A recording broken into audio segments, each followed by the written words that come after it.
James Lynch here with Dan the Hangman Hooker, who has made some time for us here today. Dan, that face-off yesterday was City Kickboxing and the Fighting Nerds. How cool was that? I like them. I think we like each other. I think the Fighting Nerds are cool.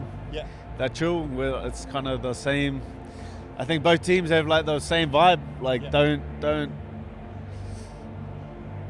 like we'll just relax. You know, we don't start it, but we'll finish it. Yeah. How did that come together? Did you guys just kind of talk and we're like, hey, we got to make this up? How did that? Like seen them? Yeah, we've seen them heaps, and then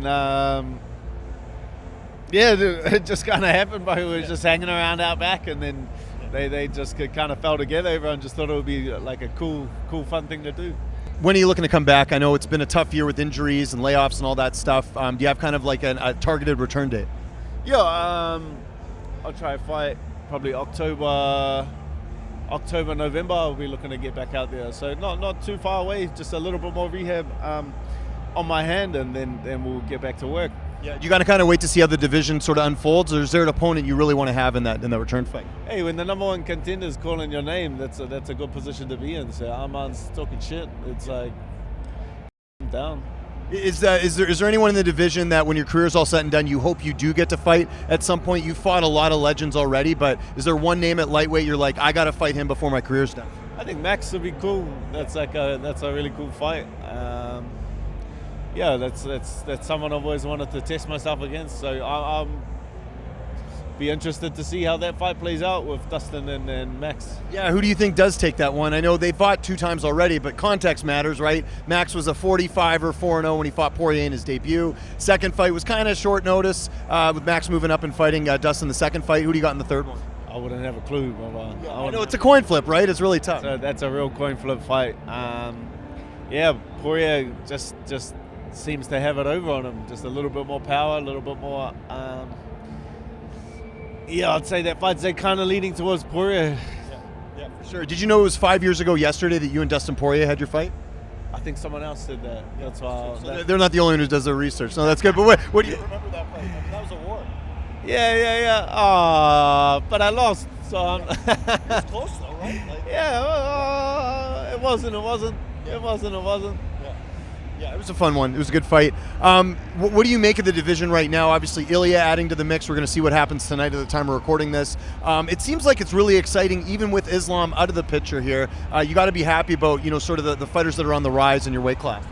Yeah, it's always good to have, the division didn't have a lot of movement. Now we've got like the titles up for grabs. I feel like over the next couple of months, there'll be like some pretty big movement in the division. So when the time I get back, I'm sure there'll be like an opportunity to come up. What did you make of Jon Jones' retirement? I think a lot of people were sort of expecting it, but what was your take on him officially announcing earlier this week? Yeah, I see a lot of people being like, why didn't he, if he knew he was going to retire, why didn't he retire after the Makhachev fight? And I was like, why would you? Like the moment you retire, your career has like a steady decline. Yeah. So why would you, like obviously sponsors, endorsement deals and stuff, like people aren't going to be shelling out the cash like they would if you're the heavyweight champion of the world. So it's like, why was he going to do Tom Aspinall a favor?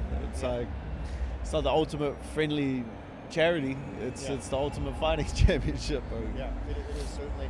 Kind of on that note with retirement, I mean, you got lots of time left in your career, but have you thought about like what you want to do after? I know you're doing some promoting, you're doing some coaching obviously as well. Like, what do you see yourself doing after your career is all said and done? Disappearing. Yeah. Disappearing. Why is that? Is it too just with the fans and everything, or what makes you want to disappear from everything? Just smoke bomb. Yeah. I'll be a human. Leave like Batman? I'll leave like Batman. I'll go underground. Would you like get rid of your social media and just go off and no one can find you? Yeah. You like being on your own, kind of by yourself? You strike me as like an outdoors guy. Yeah, I don't know. It's like being like having a legacy and being remembered is like not something that I prioritize that highly. Yeah, just hang out with my family. That's Post-career plans, we're here to hear first. One of your former opponents is Makhachev, moving up to 170. How do you think he'll do in that weight class? You've been in there with him. He's a pretty strong guy. Yeah, they obviously see pretty confident stylistically with that Jack Della fight. They've kind of gone out of their way to chase that fight down.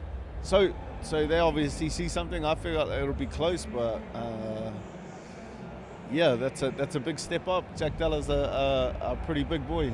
Yes. Do you think Islam can get past him? He's obviously got like I feel like he's got a chance, but I feel like that fight leans towards Jack Della. I think so too. Okay, we're going to end on some rapid fire questions. One word answers, whatever comes to mind. There's no wrong answers. Dan Hooker, favorite athlete outside of combat sports? So no MMA, boxing, kickboxing. Do you have a favorite athlete? I don't know any. You don't watch any other sports? I don't watch anything else. Okay, that's fine. What's your favorite movie? Gladiator. Who's your favorite actor or actress? Now I'm going to say Russell Crowe. Great choice. Favorite travel destination? Thailand. Favorite comedian? Andrew Schultz. What's your hidden talent? We know you're good at fighting. What else are you good at? Sleeping on a plane. Do you have a good airplane pillow? No. You got to get one. Get the ostrich pillow. You'll thank me later. Let's go straight windows. Really, you don't even need. Well, yeah, but if you don't get the window seat, that's where you need the travel pillow. It helps out. And then last one. What is your biggest pet peeve? I don't know. It's like something that annoys you. Something that annoys me. People hate like bad drivers, or they don't like doing the dishes. What's like a pet peeve of yours? My pet peeve is being bored. Good choice, Dan Hooker. Thanks so much for the time. Enjoy the rest of your time in Vegas.